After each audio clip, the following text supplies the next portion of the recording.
Saya Arin Veronica Jati, saya asal dari Sumba. Saya siswa semester 1 di IAKN Kupang. Saya dari Prodi Bimbingan Konseling. Di sini saya akan menjelaskan tentang teori belajar kognitif. Seorang psikologi asal Swiss, yaitu Yahoo Jean Piaget, mengembangkan teori kognitif. Berkaitan teori dari Piaget, terlahir perkembangan psikologi yang berpengaruh terhadap perkembangan konsep kecerdasan.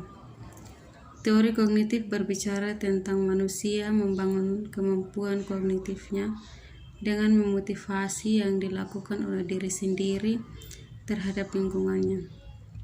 Inti dari konsep teori ini adalah bagaimana munculnya dan diperolehnya skema atau rencana manusia dalam mempersiapkan lingkungannya. Dalam tahapan-tahapan perkembangan manusia atau saat seseorang mendapatkan cara baru dalam memaknai informasi secara mental. Berdasarkan teori belajar kognitif, belajar merupakan proses perubahan persepsi dan pemahaman.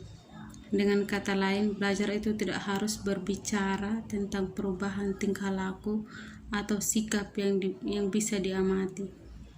Setiap orang memiliki pengalaman dan pengetahuan yang berbeda dan tertata rapi dalam bentuk struktur kognitif. Pengalaman dan pengetahuan inilah yang membuat proses belajar mengajar atau berjalan dengan baik. Teori ini dikatakan dapat berjalan dengan baik ketika materi pelajaran yang baru bisa beradaptasi dengan struktur kognitif atau kemampuan yang dimiliki oleh siswa. Arti belajar dalam teori kognitif yaitu proses perseptual atau bisa dikatakan seperti perilaku seseorang dapat ditentukan oleh persepsi dan pemahamannya dalam melihat situasi yang berhubungan dengan tujuan proses belajar mengajar. Teori ini mempercayai bahwa belajar itu dihasilkan dari proses persepsi, kemudian membentuk hubungan antara pengalaman yang baru dan pengalaman yang sudah tersimpan di dalam dirinya. Proses belajar mengajar dengan teori kognitif tidak hanya